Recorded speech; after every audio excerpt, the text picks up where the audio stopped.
sukses selalu. Go work, juga sampai untuk berjumpa IDX. kembali. Iya, pemirsa IDX Channel, demikian momen show kali ini. Semoga dapat menjadi inspirasi untuk Anda. Saya Prisa Sembodatu pamit undur diri. Sampai berjumpa kembali.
Manpower Ministry's budget increase 502% in 2020.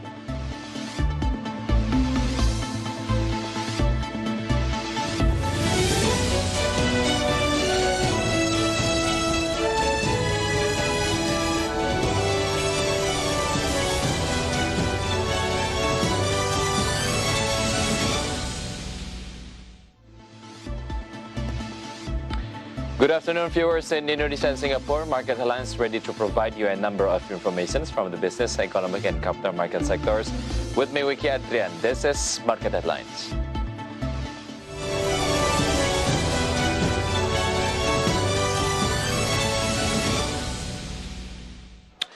The Ministry of Manpower recorded 502.4% budget increase in 2020. In 2019, the ministry's budget was only 5.79 trillion rupiah. Then, in 2020, it became 34.88 trillion. The realizations of the Ministry of Manpower's budget reached 98.17%. This figure is the highest number in the last 5 years. There were also strategic performance achievements of the Ministry of Manpower over the past years. In terms of industrial relations and labor social security, one program that has received most attention from the public is wage subsidy assistance. Wage subsidy program is one of the national economy recovery programs which aim to maintain the purchasing power and consumption level of workers during pandemic.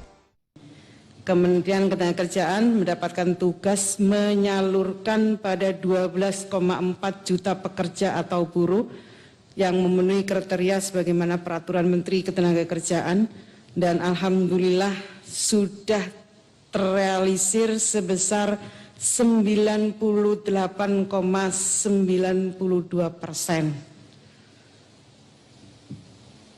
Rata-rata gaji penerima BSU, meskipun ketentuannya upah di bawah 5 juta, rata-ratanya ternyata mereka mendapatkan gaji 3,1 juta. Another achievement is that of vocational training and increased labor productivity. During 2020, the Ministry of Manpower has increased the competence of 901,177 people through vocational training, apprenticeship, productivity training, and competency certifications. From Jakarta, Adi Firmansyah for IDX Channel.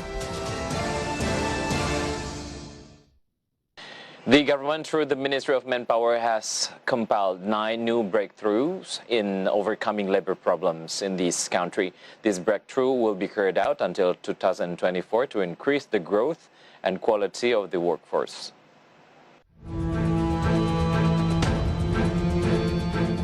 Minister of Manpower Ida Fauzia prepared 9 breakthroughs to boost the quality of labor in the country, which will be carried out this year until 2024. Ida stated that the first step is by taking bureaucratic reformations that is clean, accountable, and professional. The reformations also will be in line with the development of digital ecosystem with policies that speed up information system and employment services. Indonesia aims to have largest digital employment ecosystem. Next, the Ministry of Manpower will transform a special training center as a vocational training center that becomes a center for creating competitive labors that are competitive at the national and international levels. Next up, link and match with the policy directions that build training integrations, certifications, and the placement of workers in the complete and effective business process to meet the job seekers with the labor market demands. And up next, the ministry also aims to form job opportunity expansions program, which aims at developing effective entrepreneurs program. This step taken to form entrepreneurs in order to expand job opportunities to be measurable and sustainable. Terobosan dan inovasi Kementerian Ketenagakerjaan dalam menghadapi tantangan ketenagakerjaan yang saya kira semua kita tahu tantangannya luar biasa dan sangat dinamis. Terobosan ini akan kami lakukan tahun 2021 sampai tahun 2024. Ida added, the sixth program is developing young people by managing and optimizing the creative potential of the millennial generations to become young talents who are ready to welcome dynamic and flexible future jobs. So there will be expansions for overseas job market. And the next breakthrough is about new visions on better industry quality that is fair and labor-oriented. From Jakarta, Adi Firmansyah for IDX Channel.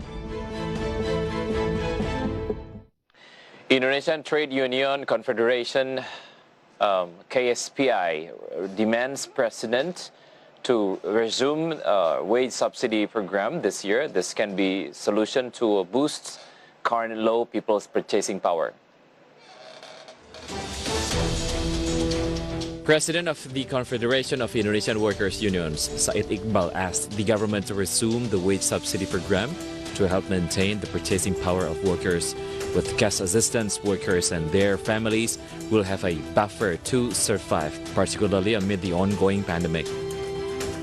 Iqbal also hoped the target recipients for the program will be expanded, including for workers who were not registered with the Workers' Social Security Agency or BPJS Ketenagakerjaan, so that more workers could obtain the subsidy. Tak mungkin lah, ya APBN BSU nggak ada, mengambil uang dari mana? Emang mengambil uang dari kantong pribadi? Nggak mungkin. Katanya akhirnya kartu prakerja 3, sekian juta. Kartu prakerja itu untuk orang yang nganggur. Bantuan subsidi upah itu untuk orang yang bekerja. Masa nggak bisa sih beda ini itu adalah dengan akal-akalan. Daya beli buruh ini turun. Di tengah ancaman ledakan PHK dan COVID-19 kan banyak yang meninggal buruh. Manpower Minister Ida Fauzia previously said she was waiting for the decision of the COVID-19 Handling and National Economic Recovery Committee on the continuation of the subsidy program for workers who earn less than 5 million rupiah per month. From Jakarta, Raharjo Patmo for IDX Channel.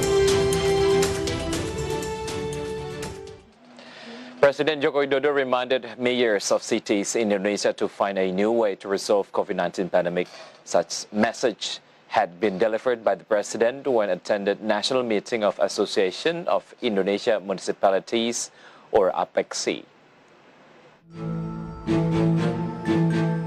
President Joko Widodo reminded mayors of cities in Indonesia to find a new way to resolve COVID-19 pandemic. President also hopes that significant achievement can still be achieved during this difficult time. Such message had been delivered by the President when attended National Meeting of Association of Indonesia Municipalities or APEXI in State Palace, Jakarta. According to Jokowi, considering pandemic is still far from reach its ending, all of the mayors of cities across Indonesia to work really hard to overcome the spread of coronavirus. Ingin menyampaikan ucapan terima kasih yang sebesar-besarnya kepada Bapak Ibu Wali Kota seluruh Indonesia yang telah bergerak bersama-sama menangani pandemi COVID, baik dampak kesehatan maupun dampak di bidang sosial ekonomi. Namun, saya ingin tegaskan bahwa pandemi COVID belum berakhir. Belum berakhir. Kita tetap harus bekerja keras, kita juga harus semakin detail untuk menemukan cara-cara baru dalam mengatasi permasalahan dan bahkan memanfaatkan kondisi krisis ini untuk meraih kemajuan yang signifikan. Bapak Ibu Wali Kota, Wakil Wali Kota yang saya hormati, pada kesempatan ini saya ingin mengajak Bapak Ibu sekalian untuk melakukan langkah-langkah ekstraordinary yang mendesak pada saat ini. Jakarta, Rizky Iskandar for IDX Channel.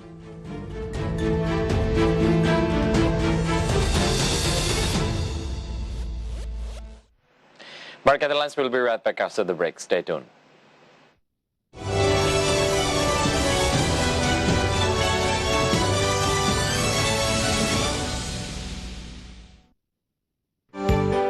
Saya Prisa Somodatu membawakan program berita News Screen yang menghadirkan informasi seputar ekonomi maupun juga bisnis dari dalam negeri.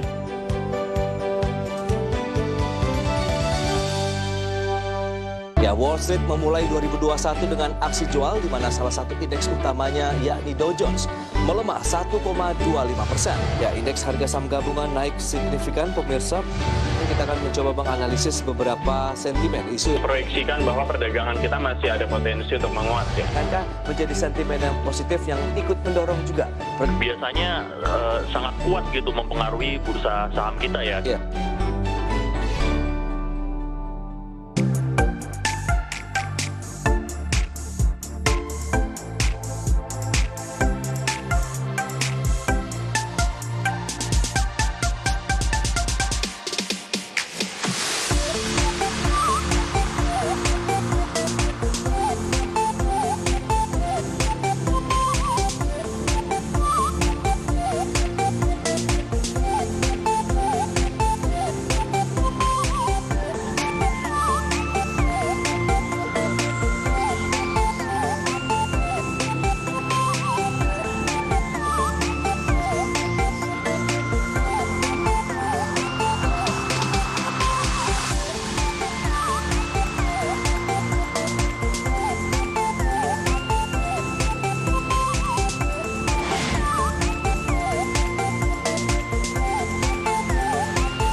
Kementerian Pariwisata dan Ekonomi Kreatif telah menyiapkan 3 program yang menjadi langkah awal untuk membangkitkan pariwisata di tahun 2021.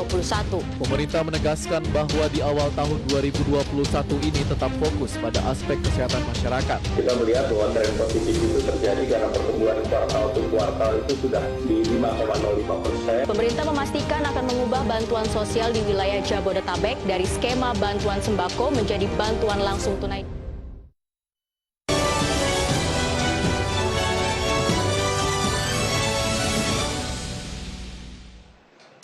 Welcome back. Indonesia has the opportunity to get the COVID-19 vaccine made by AstraZeneca for free. The supply is obtained through the multilateral cooperation of the Global Alliance for Vaccines and Immunization, or Gavi, and the World Health Organization. The Indonesian government will soon get a free supply of COVID-19 vaccine through multilateral cooperation with the Global Alliance for Vaccines and Immunization, or Gavi.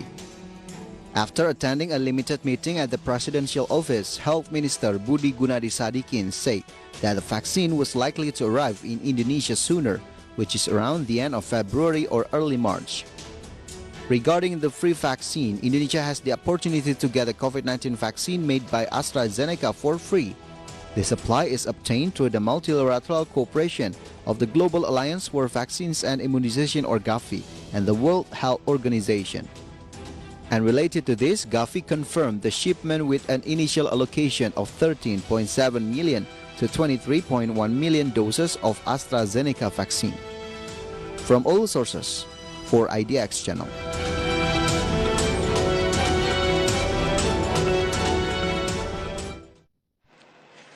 Yeah, not only focusing on producing the COVID-19 vaccine in collaboration with Sinovac China, Indonesia is also certain to get the free vaccine provided by Gavi, or the Global Alliance for Vaccine and Immunization. So can the acquisition of this free vaccine will be able to accelerate the implementation of vaccination in Indonesia? Let's just discuss it along with these following graphics. The first one is free COVID-19 vaccines for Indonesia. The first one is the cooperation between WHO and Gavi, as I mentioned to before, and equitable access to vaccines for 92 middle and lower class countries. And the government continue to negotiate for a total millions of doses. And the first stage is 13.7 to 23.1 million doses. We compiled the data from the Ministry of Health, Gavi, and IDX Channel research. Gavi, or the Global Alliance for Vaccine and Immunization, is an alliance of countries that are committed in providing the COVID-19 vaccine made by COVAX. A certain amount of COVAX vaccine will be given free of charge to countries participating in the Gavi multilateral cooperation. This is also an effort to equalize access for poor and developing countries to the COVID-19 vaccine. Meanwhile, Minister of Health Budi Gunadisadikin is trying to get more COVID-19 vaccine from the Gavi multilateral cooperation so that the number of free COVID-19 vaccination programs for the community is even greater.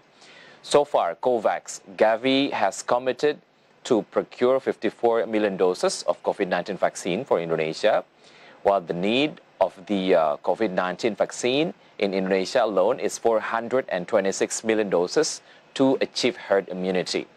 In addition, from the collaboration with Gavi and WHO, Indonesia also has the opportunity to get the COVID-19 vaccine made by AstraZeneca for free. How is the AstraZeneca COVID-19 vaccine profile? Let's see it through the next graphic.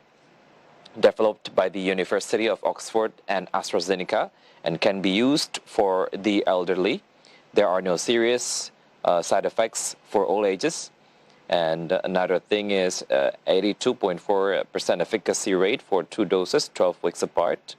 And another profile, as you can see in the screen. And the Ministry of Health stated that the government will get tens of millions of doses of AstraZeneca's COVID-19 vaccine. The arrival of tens of millions of vaccines produced by the British pharmaceutical company was reinforced by a letter from the Global Alliance for Vaccine and Immunization, or Gavi, in which Gavi confirmed the delivery, which an initial allocation of 13.7 million to 23.1 million doses of AstraZeneca vaccine. The delivery of vaccine doses will go through 2 stages, namely Quarter 1, amounting to 25 up to 35%, and Quarter 2, as much as 65 up to 75% of the initial phase allocation. And regarding the AstraZeneca vaccine, the Ministry of Health explained that the vaccine can be used at the age of 60 years and over, and which this age group is known to have the highest death toll from the COVID-19. And then before it can be used in Indonesia, the government ensures that the AstraZeneca vaccine will have to obtain emergency use of authorization from the Food and Drug Administration Agency, or BPOM.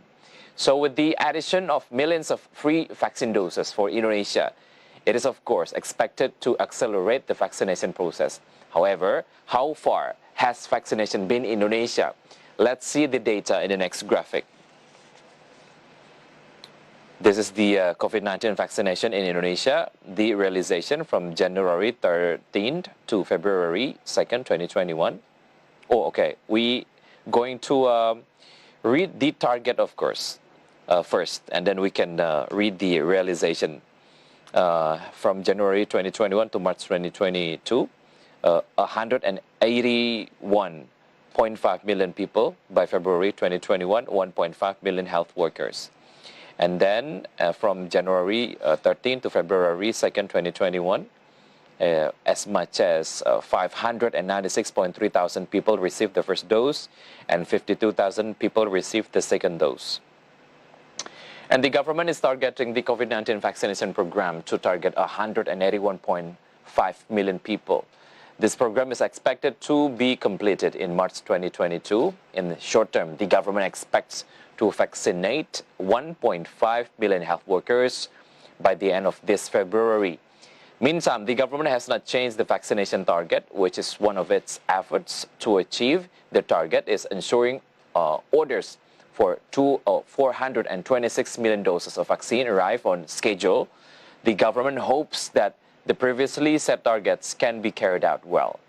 This is because Indonesia already has around 30,000 vaccinators in around 10,000 public health centers and also 3,000 hospitals. Regarding the vaccination target, even President Joko Widodo hopes that at least the vaccinations can be carried out for around 900,000 to 1 million people a day.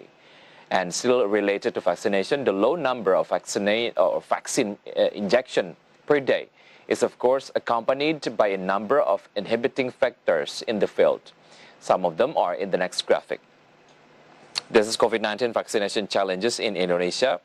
The first one is from the distribution and implementation side, wide area and remote areas, availability of storage cold chains, the number of vaccinators is not sufficient. And then from the vaccination of health workers, not many health workers have been registered and having comorbidities such as high blood pressure. And we compiled the data from a survey by the Ministry of Health in October 2020, and only 65% of the population agreed to be vaccinated. And in addition to the obstacle that occur in the field regarding the technical implementation of vaccination, including the availability of cold chain networks, one thing that cannot be ruled out is that there is still distrust in the community regarding the safety and effectiveness of the vaccines, which has the potential to become an obstacle in the vaccination process to create herd immunity. And based on the results of a survey by the Ministry of Health, World Health Organization and UNICEF in November 2020, the main reasons people refuse COVID-19 vaccination are worrying about safety by 30%, not sure the vaccine is effective by 22%, and not believing the vaccine is 13%. The whole survey results are certainly homework for the government to further convince the public of the quality of the vaccines that have been provided. And even though there is a real hope for us to be free from the COVID-19 pandemic, especially with the arrival of the vaccine and the vaccination program in progress, of course, we must not be complacent, still be disciplined in implementing health protocols, not only for ourselves, but for all the good of all. And stay tuned to Market Lines because we'll be right back after the break.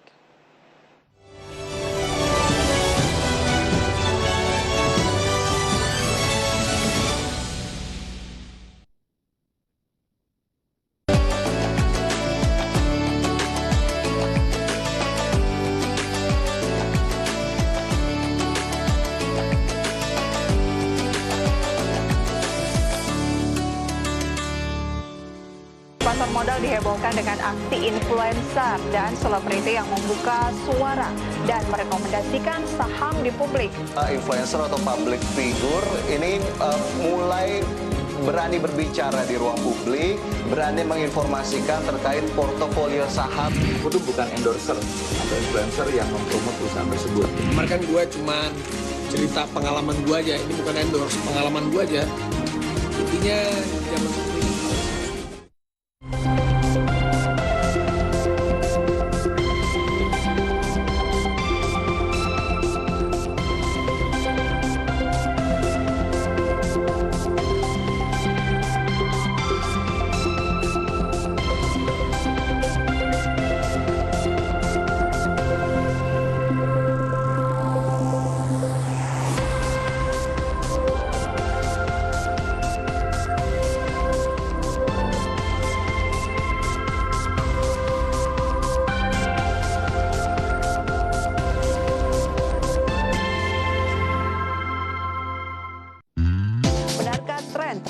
transisi ke energi baru dan terbarukan tidak membuat industri energi fosil lantas surut? Seperti apa dampaknya terhadap sektor migas? Turunnya atau rendahnya harga minyak dan gas yang sangat drastis turunnya, adanya pandemi yang membuat terbatasnya pergerakan. Langkah yang dilakukan apa nih Pak? Hingga hari ini saya kira Brent hari ini sekitar 55. Ini sesuatu yang positif untuk industri yang itu kira.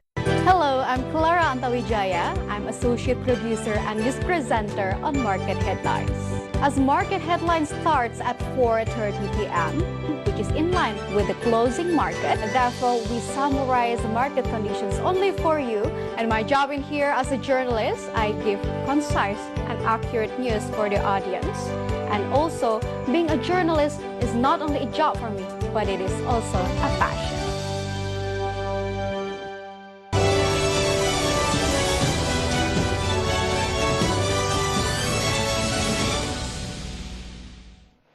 And we're on the last segment at the Jakarta Composite Index Intraday movement earlier today. JCI was open at the level of 6,221.63.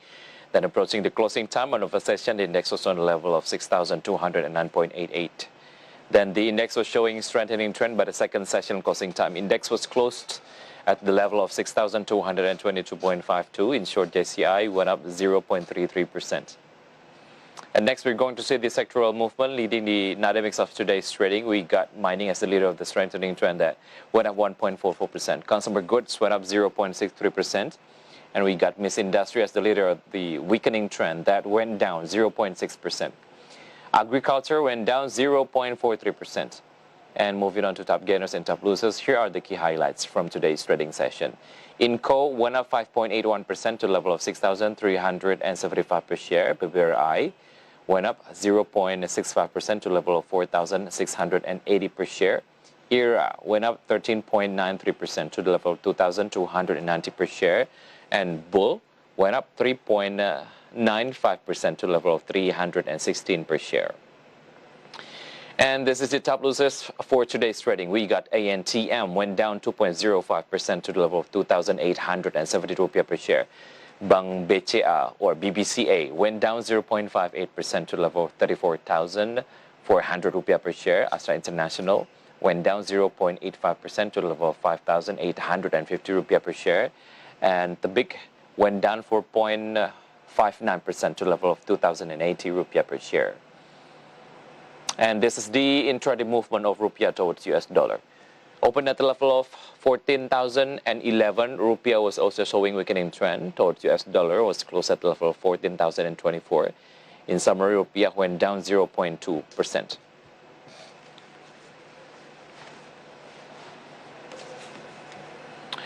Listed company Astra Agrolestari is preparing a capital expenditure of around 1 trillion rupiah this year. The majority of capital expenditure will be allocated for maintenance of planting.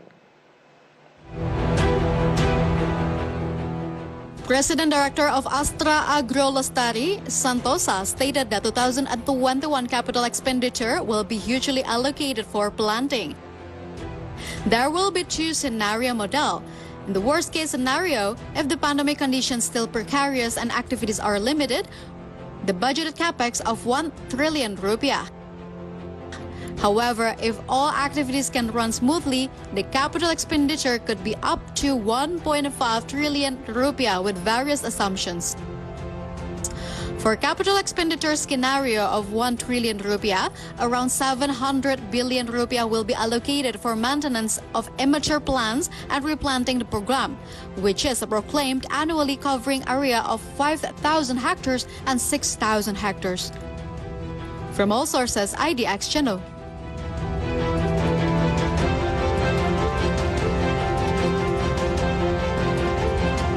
Market condition as coronavirus pandemic takes big role on current economic situation, and here is an update data about coronavirus globally.